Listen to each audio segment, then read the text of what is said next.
एक तरफ सरना और युवराज सुरसेन महर्षि के पास थे। महर्षि ने उनकी बात सुनकर अपने ध्यान से एक नक्शा बनाया और उसे सरना के हाथ में पकड़ाते हुए कहा कि आम्रपाली उन्हें मिल जाएगी, लेकिन उनके सिर पर एक संकट मंडरा रहा है। ये सुनकर सरना और युवराज दोनों ने एक साथ पूछा, कैसा संकट महर्षि रघुनाथ? क्या देवी आम्रपाली अभी सुरक्षित नहीं है? तो महर्षि ने बात जारी रखते हुए कहा, वो जिस जगह पर फंसी हुई है वहां पर किसी आम आदमी का जाना बहुत मुश्किल है। ये रास्ता आसान नहीं है। इस यात्रा के दौरान हमें किसी की मृत्यु का आभास हो रहा है और ये यात्रा शायद बहुत लंबी चल सकती है। उनकी बात सुनकर सरना और युवराज के चेहरे पर गंभीर भाव आ गए, लेकिन सरना ने हिम्मत दिखाते हुए कहा, महर्षि आपकी बात से हमें इस बात की तसल्ली तो मिली कि देवी जहाँ कहीं भी है वो जीवित है। हमने आजीवन देवी आम्रपाली की रक्षा करने का संकल्प लिया था। अब तो प्राण भी जाए तब भी हमें फर्क नहीं पड़ता। बस हम देवी आम्रपाली को बचाना चाहते हैं और सुरक्षित मगध पहुंचाना चाहते हैं। कहते हुए सरना और युवराज उस पत्र में देखने लगे जिसमें एक रास्ता था और चारों तरफ जंगल, पहाड़, कबीला, गांव सब कुछ दिखाई दे रहा था। और पत्र के शीर्ष में जहां पर रास्ता खत्म हो रहा था वहां पर एक काले रंग का गहरा निशान था। तब महर्षि ने उस नक्शे पर काले गहरे निशान की तरफ इशारा करते हुए कहा, आपकी स्वामिनी इस अंतिम बिंदु पर आपको मिलेंगी। उस अंतिम बिंदु की तरफ देखते हुए सरना ने भीम गांव से उसकी दूरी का अनुमान लगाया। उसे देखकर सरना ने कहा, असंभव, भीम गांव से ये स्थान बहुत दूर है। देवी आम्रपाली यहाँ पर कैसे पहुंच गई? तो महर्षि ने जवाब दिया, वो वहां पहुंची नहीं है, उनकी नियति ने उन्हें वहां पहुंचा दिया है। यदि वो वक्त रहते वहां नहीं निकलती तो उनके प्राणों पर बहुत ज्यादा संकट था। कुछ देर बाद युवराज और सरना महर्षि का आभार व्यक्त करके वहां से बाहर आ गए। बाहर आते हुए सरना के चेहरे पर गंभीरता के साथ साथ डर भी दिखाई दे रहा था। उसे देखते हुए युवराज ने उससे पूछा, अब क्या हुआ? तुम्हें तो खुश होना चाहिए कि तुम्हारे पास आम्रपाली तक पहुंचने का रास्ता है। तो सरना ने कुछ सोचते हुए कहा, नहीं युवराज, हम खुश हैं कि अब हमें देवी आम्रपाली जल्द से जल्द मिल जाएंगी, परंतु हमें डर भी है कि कहीं उन्हें कुछ हो ना जाए। आपने सुना नहीं कि उनके सिर पर संकट मंडरा रहा है? ये सुनकर युवराज ने मुस्कुराते हुए कहा, बस इतनी सी बात, कैसे भूल सकती हो सरना? इससे भी बड़े बड़े संकट को देवी आम्रपाली ने मात दी है, फिर इससे निपटना तो उन्हें आता ही होगा। युवराज की बात सुनकर सरना ने अपने मन को सांत्वना देने की कोशिश की।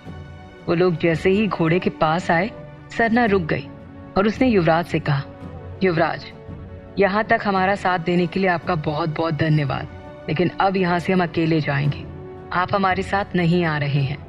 ये सुनकर युवराज ने सरना की तरफ घूरते हुए देखा और कहा, और ये तुमसे किसने कहा कि हम तुम्हारे साथ नहीं आएंगे और तुम अकेली जाओगी? तब सरना ने कहा, युवराज, आपने सुना नहीं क्या? महर्षि ने कहा है कि इस यात्रा में किसी के प्राण भी जा सकते हैं। हमें कुछ हो गया तो चलेगा, परंतु आपको कुछ नहीं होना चाहिए, क्योंकि आप वैशाली के युवराज हैं और यदि आपको कुछ हो गया तो हम जवाब नहीं दे पाएंगे। सरना को अपनी फिक्र करते हुए देखकर युवराज ने निश्चिंत स्वर में कहा, हमारी चिंता करने के लिए बहुत सारे लोग बैठे हुए हैं, इससे तुम चिंता करना बंद करो और ये हमारा निर्णय है, इसलिए हम तुम्हारे साथ चल रहे हैं। और अब ये बात हमें बार बार कहने की आवश्यकता ना पड़े सरना, सुन लिया तुमने? इसके बाद युवराज बिना सरना के जवाब का इंतजार किए घोड़े पर बैठकर और गांव के बाहर की तरफ जाने वाले रास्ते की तरफ चल दिए। सरना उन्हें जाते हुए देख रही थी। उसने मन में कहा, ये नक्शा ही बता रहा है कि रास्ता आसान नहीं होगा। देवी आम्रपाली तक पहुंचने में हमें महीनों लग सकते हैं और इस बीच क्या हो जाए हमें खुद नहीं पता। इसलिए हमें सम्राट को बताना होगा कि देवी आम्रपाली जीवित है और हमें वापस आने में वक्त लग जाएगा। फिर वो भी घोड़े पर सवार होकर वहां से चल पड़ी। एक तरफ सरना और युवराज की यात्रा शुरू हो चुकी थी तो दूसरी तरफ आम्रपाली के मन में उस औरत की बातें घर कर गई थी। उसके भाग जाने के तुरंत बाद आम्रपाली ने खुद को संभाला और उठने की कोशिश करने लगी। उसके सामने वो नौजवान युवक अभी भी खड़ा था और वो आम्रपाली की तरफ अपनी क्रूर आंखों से देख रहा था। आम्रपाली उसे नजरअंदाज करके वहां से जाने ही वाली थी कि तभी उसने कठोर स्वर में कहा, जब मना किया गया है कि किसी से बात नहीं करनी है, फिर यहाँ क्या कर रही हो? आम्रपाली ने नौजवान की तरफ देखा और एक विश्वास भरे स्वर में कहा, उनकी संतान की बलि चढ़ाई गई है, इसलिए हम उनके पास आकर बैठ गए थे, पर हमें नहीं पता था कि वो इस तरह से भाग जाएंगी। तब नौजवान ने कहा, तुम्हें सब सोचने की आवश्यकता नहीं है, समझ गई? जाओ, जाकर चुपचाप अपनी झोपड़ी में विश्राम करो, तुम्हें तुम्हारा भोजन तुम्हारी झोपड़ी में मिल जाएगा। आम्रपाली को उसकी बात करने का तरीका बिल्कुल ठीक नहीं लगा। उसने भी कठोर स्वर में पूछा, तुम कौन हो और तुम हमें ये सब क्यों बता रहे हो? हम तुम्हारी बात क्यों माने? तुम यहाँ के मुखिया नहीं हो, समझ गए? इसलिए चुप रहो और जाओ जाकर अपना काम करो। इतना कहकर आम्रपाली वहां से जाने लगी। तब वही नौजवान आम्रपाली के जवाब से चिढ़ गया था। उसने मुंह बनाते हुए क्रोध में कहा, हम मुखिया के पुत्र हैं, हमारा नाम भैरव है और ये पूरा कबीला हमारे बाबा के बाद हमारी बात मानता है, तो तुम्हें भी हमारी बात सुननी होगी और हमारा सम्मान करना पड़ेगा। भैरव की बात सुनकर आम्रपाली वहीं रास्ते में रुक गई। उसने एक गहरी सांस ली और बड़बड़ाते हुए कहा, इस कबीले के नियम सुन सुनकर हम पक गए हैं। कहते हुए आम्रपाली ने पलटकर उससे कहा, तुम अवश्य अपने बाबा के बाद इस कबीले के मुखिया होगे, लेकिन ये बताओ मुखिया होने का क्या फायदा जब वहाँ की स्थिति इतनी खराब हो? भैरव असमंजस्य में आते हुए कहता है, यहाँ की स्थिति कैसे खराब हो गई? यहाँ तो सब कुछ ठीक है। तो आम्रपाली ने सीधे कहा, नहीं है। एक मुखिया समय के साथ अपने कबीले का विकास करता है, ना कि अपनी खोखली प्रथा को महान बताकर एक मासूम बच्चे की बलि चढ़ाता है। अपनी प्रथा के बारे में सुनकर भैरव आम्रपाली पर भड़क गया। तुम्हारी हिम्मत कैसे हुई हमारी प्रथा के बारे में ऐसा कहने की? उसके भड़कने पर भी आम्रपाली ने शांत स्वर में कहा, जो कह रहे हैं सच है। अगर वाकई खुद को एक मुखिया की तरह मानते हो तो अपने कबीले के विकास के बारे में सोचो। यहाँ से बाहर निकलकर देखो कि दुनिया कितनी बदल चुकी है। खाने पहनने से लेकर रहने तक की हर चीज बदल चुकी है। सम्मान मांगा नहीं जाता, कायम किया जाता है। इसलिए वैसा करो, हम पर भड़कने से कुछ नहीं होगा। इतना कहकर आम्रपाली वहां से वापस अपनी झोपड़ी की तरफ बढ़ गई, लेकिन उसके दिमाग में हलचल मची हुई थी। आम्रपाली अपनी झोपड़ी में वापस आ गई थी। वो भैरव की बात से नाराज थी। उस कबीले के तौर तरीके से परेशान आ चुकी थी। वो वहां से जाना चाहती थी। सम्राट को याद करते हुए उसने खुद से कहा, काश सम्राट, काश हम आप तक अपना संदेश पहुंचा पाते। आप हमें ढूंढ रहे होंगे और हम यहाँ आकर फंस गए हैं। इतने दिन बीत गए हैं, कहीं सम्राट ने ये तो नहीं सोच लिया कि हम। आम्रपाली को लग रहा था कि कहीं सम्राट उसे मृत ना समझ ले। ये सोचते ही वो बेचैन होकर कहती है, नहीं नहीं, अगर ऐसा हुआ तो सम्राट कमजोर पड़ जाएंगे, उन्हें संभालना मुश्किल हो जाएगा। हमें ही कुछ करना होगा। अब अपनी संतान के जन्म तक की प्रतीक्षा नहीं कर सकते। हमें सम्राट तक पहुंचना होगा या उन्हें अपने जीवित होने का संदेश पहुंचाना होगा। इधर आम्रपाली सम्राट के लिए चिंतित हो रही थी, तो वहीं सम्राट ने आम्रपाली के लिए अपने सारे राजसी सुख त्याग दिए थे। उनके दिन प्रतिदिन की बिगड़ती हालत देखकर रानी चेलना कौशला के पास गई। कौशला बड़े आराम से अपने कक्ष में बैठी हुई थी और अपना श्रृंगार करवा रही थी।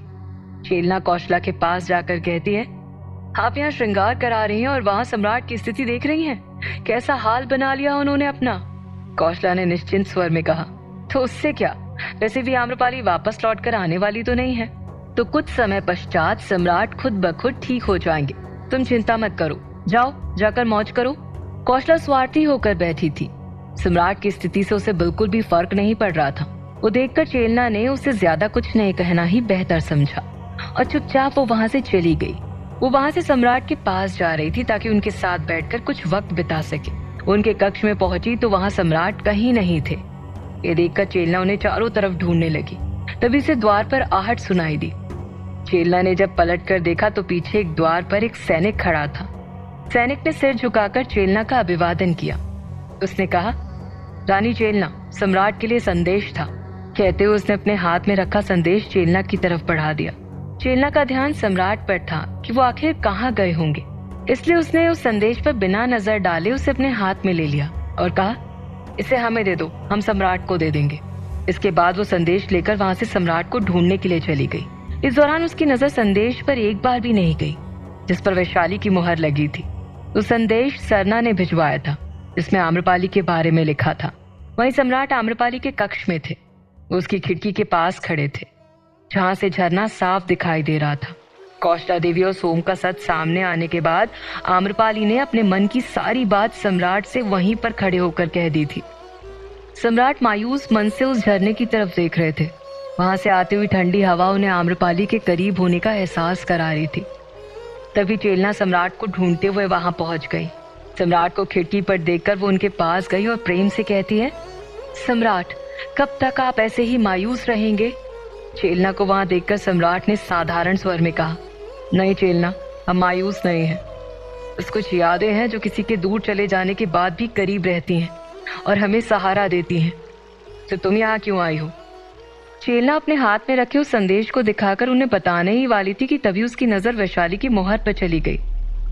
उस मोहर को देखकर चेलना चुप हो गई। उसने अपने मन में कहा, वैशाली का संदेश? अभी कुछ दिन पूर्व ही तो सरना और युवराज फुर्सेन आए थे, फिर ये संदेश क्यों आया? ये सोचकर उसने बात पलट दी और कहा, वो सम्राट, हमें आपकी फिक्र हो रही थी इसलिए हम आपके पास आ गए। लेकिन सम्राट ने उस संदेश को देख लिया था। उन्होंने पूछा, परंतु ये संदेश, ये किसका है? चेला ने नकली मुस्कान लाते हुए कहा, ये हमारी माँ का है। वो आपके स्वास्थ्य के बारे में पूछ रही थी, इसलिए हम आपके पास आ गए थे। सम्राट ने भी ज्यादा ध्यान नहीं दिया, लेकिन अगले ही पल एक सैनिक भागते हुए सम्राट के पास आया और हाँफते हुए कहता है, सम्राट, दक्षिण भारत के सभी राजा मगध पधारे हुए हैं। वो शीघ्र अतिशीघ्र आपसे मिलना चाहते हैं। सैनिक ने कहा। सैनिक के चेहरे के भाव देखकर सम्राट गंभीर होकर कहते हैं, इस वक्त दक्षिण भारत के राजा यहाँ क्यों आए हैं? तो सैनिक ने कहा, सम्राट, वो आपसे अभी मिलना चाहते हैं। सभी सभा में बैठे हुए और आपके आने की प्रतीक्षा कर रहे हैं। राजमाता भी वहीं पर है। ये सुनकर सम्राट एक पल भी वहां नहीं रुके और तुरंत सभा की तरफ बढ़ गए। इधर सभा में बहुत सारे राजा चिंतित बैठे हुए थे और आपस में ही बातें कर रहे थे। उनकी बातों से साफ समझ में आ रहा था कि कुछ अनर्थ हुआ है। सम्राट के आते ही वो सभी राजा उनके सम्मान में खड़े हो गए। राजमाता सभा में पहले से ही बैठी हुई थी। सम्राट अपने राज सिंहासन पर आकर बैठते हुए कहते हैं, तो बताइए, कैसे आना हुआ आप सबका? तभी एक राजा उठकर सम्राट के सामने आ गए और कहते हैं, सम्राट, हमें आपकी सहायता की अत्यंत आवश्यकता है। तो सम्राट ने कहा, सहायता? लेकिन किस बात की? तो राजा ने कहा, सम्राट, दक्षिण भारत के राजाओं पर विदेशी राजाओं ने त्रिकोणीय गुट बनाकर आक्रमण कर दिया है। एक के बाद एक वो सभी राज्यों पर अपना आधिपत्य जमा रहे हैं। हमारे कई सारे राजा मारे जा चुके हैं, कई सारे सम्राट मारे जा चुके हैं और अब अंतिम उम्मीद आप बचे हैं। हमें आपकी सहायता की आवश्यकता है। उनकी बात सुनकर सम्राट कुछ पल के लिए शांत थे। राजा को लगा कि सम्राट इस बात से इनकार कर देंगे, इसलिए उसने बात जारी रखते हुए कहा, सम्राट, मना मत कीजिएगा। याद कीजिए, मगध साम्राज्य के विस्तार के लिए आपने हमसे सबसे पहले सहायता मांगी थी। तब आपने वचन दिया था कि आप हमारी सहायता अवश्य करेंगे।